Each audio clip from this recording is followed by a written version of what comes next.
Welcome to our channel. నేను నవీన్. స్వయంభూ సినిమాకి సంబంధించినటువంటి డీటెయిల్స్, సినిమాలో అంశాలు, ప్రేక్షకులకి ఏ అంశాలు బాగా కనెక్ట్ అవుతాయి, ఈ అంశాల గురించి మనతో మాట్లాడడానికి సినీ అనలిస్ట్ శ్రవణ్ గారు ఉన్నారు. సార్తో మాట్లాడతాం. సార్ నమస్తే అండి. నమస్తే అండి.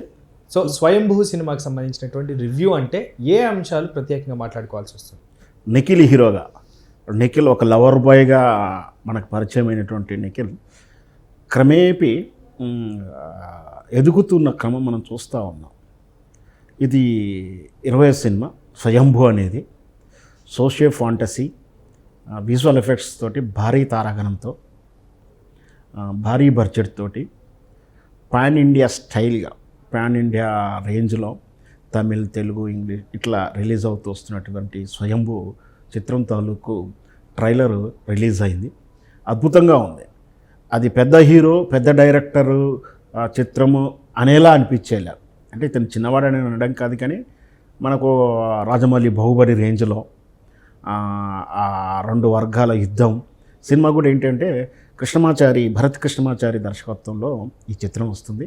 ఇది స్వయంభూ 1985 AD అని చెప్పి టైటిల్. అంటే ఏంటంటే క్రీస్తు శకము ఆఫ్టర్ డెత్ ఆఫ్ క్రీస్తు 985లో ఆ ప్రాంతం. అంటే రాజుల కాలం యుద్ధాలు, అదే కదా, రాజులే కదా అప్పుడు రాజ్యాల మీద యుద్ధాలు చేయడం. అదే సీక్వెన్స్ కనిపిస్తూ ఉంది.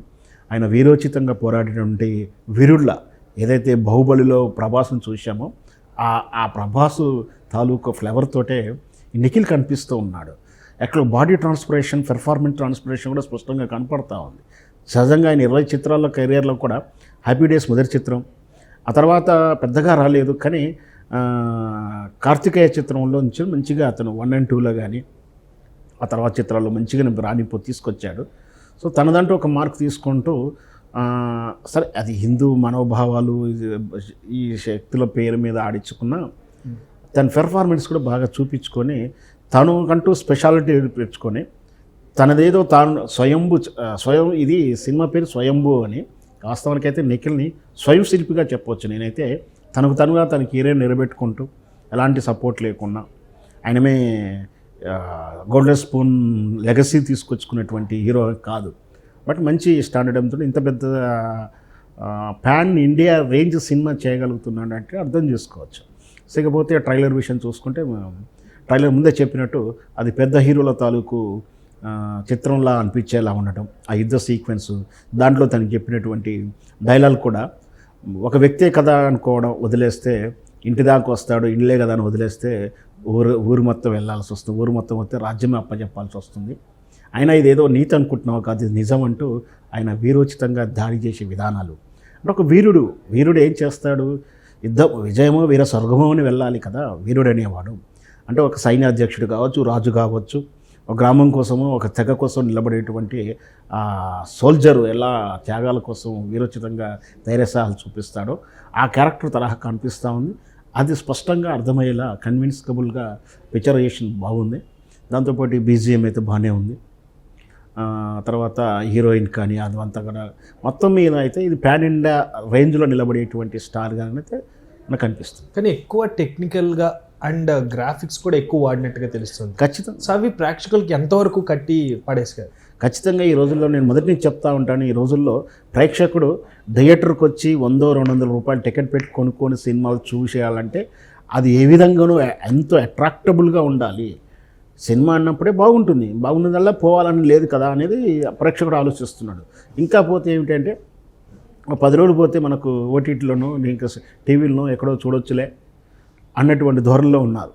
సో ప్రేక్షకులు థియేటర్కి రప్పియాలంటే థియేటర్కి వచ్చిన వానికి కొన్ని విజువల్ వండర్స్ కనపడాల్సిందే, విజువల్ థ్రిల్ ఫీల్ ఏదో ఒక అంశంతో కట్టిపడేయాలి. ఆ కట్టిపడేయాలంటే కథనంతో పాటు విజువల్ ఎఫెక్ట్స్ కూడా తోడవ్వాలి. ఇప్పుడు నడుస్తున్న ట్రెండ్ కూడా అదే. కాబట్టి ఆ కథా సన్నివేశాలు, యుద్ధ సన్నివేశాలు, ఆ VFX వాడడంలో తప్పేం లేదు.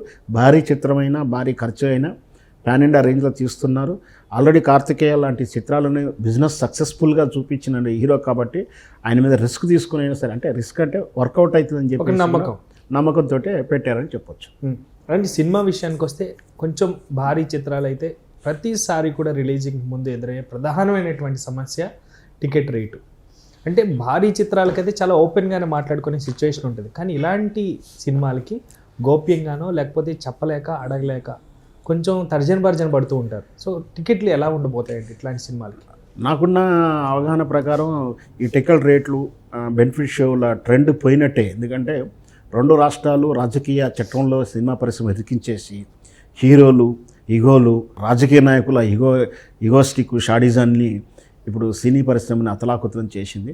ఒక రకంగా చూస్తే రేట్లు పెంపకం అనేది అట్లా అరాచకమైనప్పటికీ దాన్ని కంట్రోల్లో ఉంచుతూ ఒక 10 రూపాయలు 5 రూపాయలు పెంచే అవకాశం కానీ బెనిఫిట్ షో ఇచ్చి దాంట్లో ఇంత పర్సెంట్ సమాజానికి ఉపయోగపడాలని ఒక కండిషన్ పెట్టి కంబైన్డ్ రూపంగా ఇచ్చుంటే బాగుండేది. అలా ఇవ్వకుండా వీళ్ళు దోపాయితర ఒప్పందాల్లో ఆ దోపగానికి మా వాటా మీ వాటాను శరణం కోరిన వాళ్ళను మీ రాజకీయ పార్టీకి మేము అండగా ఉంటామను మాటిచ్చిన సినిమాలకు మాత్రమే వాళ్ళు విచ్చలవిడి పర్మిషన్లు ఇచ్చినట్టుగా ఆరోపణలు రావడం, కోర్టు కూడా జోక్యం చేసుకోవడం, దానికి హితబద్ధమైనటువంటి ఒక పర్ఫార్మా లేకపోవడం కానీ ఒక నార్మ్స్ లేకుండా మీరు ఇష్టం వచ్చినట్టు ముందు రోజు అర్ధరాత్రి రిలీజ్ చేయడము, మీకు ఇష్టం ఉన్నప్పుడే జీవోలు చేయడం కాదు, ఒక సిస్టమేటిక్ చేయండి అని చెప్పి మొదట్లో గైడ్లైన్ ఇచ్చింది, మళ్ళీ గైడ్లైన్ ఇచ్చింది. దాంతో ఈ టికెట్లు పెంచుకుని కాంట్రవర్షన్కి వెళ్ళి ఇబ్బంది పడడం కన్నా ఒరిజినల్ రేట్తో వెళ్ళడానికి కూడా వాళ్ళకి ఇంట్రెస్ట్ పెట్టేలా చేస్తున్నటువంటి విధానం చూస్తున్నాం.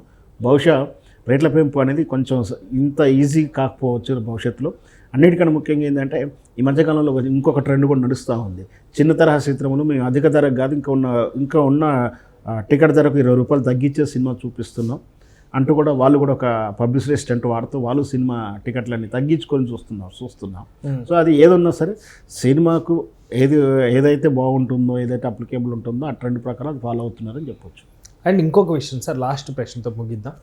సినిమా అప్డేట్ వచ్చిన వెంటనే వాళ్ళు ఎంతో ప్రయాసలతో ఎంతో ఖర్చు పెట్టి ఎంతో కష్టపడి పగలు రాత్రి తిండి తినక ఎంతో కష్టపడిన తర్వాత ఒక అప్డేట్ వస్తే దాన్ని ప్రేక్షకులకి చేరువ చేయాలి అన్న ఉద్దేశంతో ఉంటే పర్లేదు, కానీ ఏదో ఒక కొత్త అంశాన్ని అప్డేట్ని అడ్డం పెట్టుకొని వీళ్ళు ఏదో సృష్టిద్దాం అనుకొని సొంత మీడియా అంటే ఇంటి మీడియాలు ఎక్కువైపోయినాయి ఈ మధ్య.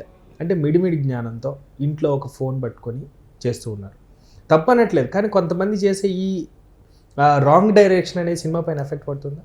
ఏ సినిమా కాదు, అన్ని సినిమాలకు ఈ మధ్యకాలంలో సోషల్ మీడియాలో రెస్పాన్సిబిలిటీ లేనటువంటి సోషల్ మీడియా కార్యకర్తలు, ఇంకోటి బాధ్యత లేనటువంటి మీడియా, అడ్రస్ లేని మీడియా అంటూ కొన్ని యాదృచ్ఛికంగా పేర్లకే ఉంటాయి, వాళ్ళ ప్రొఫెషనలిజం ఉండదు.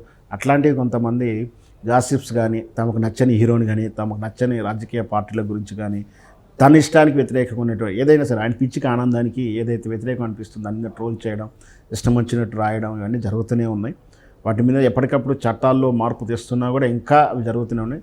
చట్టాల్లో ఇంకా మార్పు తీసుకొచ్చి ఎవరి అనుమతి లేకుండా ఒక దాని గురించి ట్రోల్ చేయడం కానీ ఇవన్నీ చేయకుండా ఉండేటట్లా చట్టాలు తీసుకురావాలి.